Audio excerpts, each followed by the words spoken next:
The end of the game is you have all your reserves on. However much you practice, those guys will practice less together as a group. So you add into that the fatigue of the moment, the tension of the moment, and he's only a little bit off. He actually need to take a bit off that because the guy was wide open. They go to a more simple one. England's maul has not been effective all year that and again France get it turned around and get it messed about. So I thought the reserves played very, very well when they came on. But always a line-out, it loses its cohesion a little bit when those guys come on. Philippe, what did you think when Boxis's kick didn't find touch? I say we give one easy option again to England, but I think England, was much better when Kyle Sinclair was on and Jay Maskell, because they have to go forwards, and after they play well. But during 50 minutes, they were on the back foot. But I think credit of the French team, and in the French team, Bastaro, Camara, Grosso was very, very good today.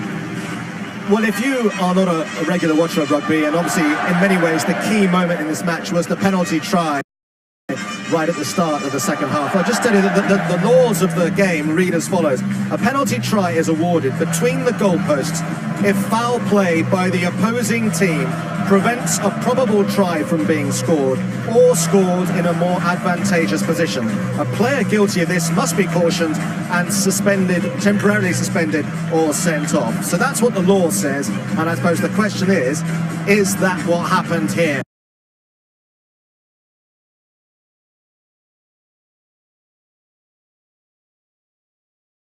Jerry, Martin, Philippe, what do we think? Well, in my opinion, yeah, quite clearly happens. He's going to score. He is going to score, and John.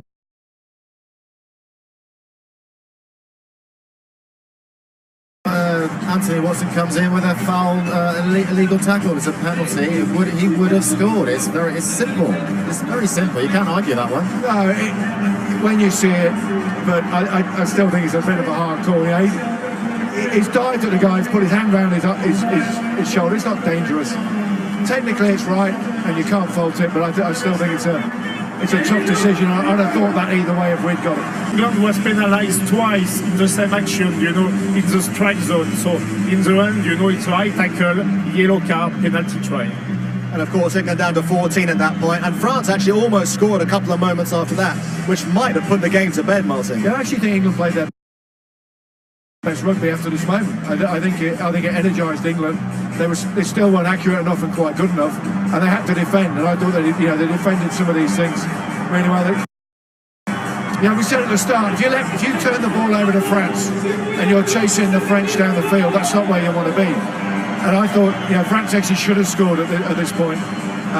It went wide. It probably should have gone wide earlier, but England scrambled. It's very embarrassing. England were running across the field in the first half and continued to do it in the second half. And here, when you've got a 4-on-2, okay, there's a lot of forwards involved there, but it's still, this is a training run exercise. You just do this time after time after time. You could do it in your sleep, but unfortunately for France, it didn't matter. Well, luckily for France, it didn't matter in the end, but they should have finished that one off. But England threw their bodies into it. They chased it, threw their bodies into it, and kept themselves in the game. It should have been over before that. Of course. It was poor execution. Of course. Yeah, it was an opportunity for the French team to kill the game. We didn't do it, but still in the end, we managed to win. This is the most important for us. We will talk a lot in a moment or so about England's deficiencies in attack, and I know from looking at social media that a lot of you who have been watching the game have been very frustrated by that. But before the game began, we did say that Elliot Daly is a phenomenal player, and it was reminiscent of that Stuart Hogg piece of play for Scotland last season in the Six Nations. This is a great bit of innovation by Elliot Daly to give May the score. Well, he makes the try because it should have been on anyway. But a bit like we saw the poor execution from France just a second ago, the same England are guilty. The same here. You think the score is coming easily, but throughout the whole game, this quick ball has been difficult. When you get it, it's so easy to attack. Farrell doesn't need to wang this ball right out, because he does. All the French defenders just go on to Elliot. But what a piece of skill! What a I think that's one of the reasons for me Sinclair was a really big impact. He was very, very direct, very straight, and it was very hard to poach, or it was very hard to get on the English ball once he came on. Approximately half our penalties are when we've got the ball. I mean, getting penalised when you've got the balls, it's far worse for me than getting defensive penalties.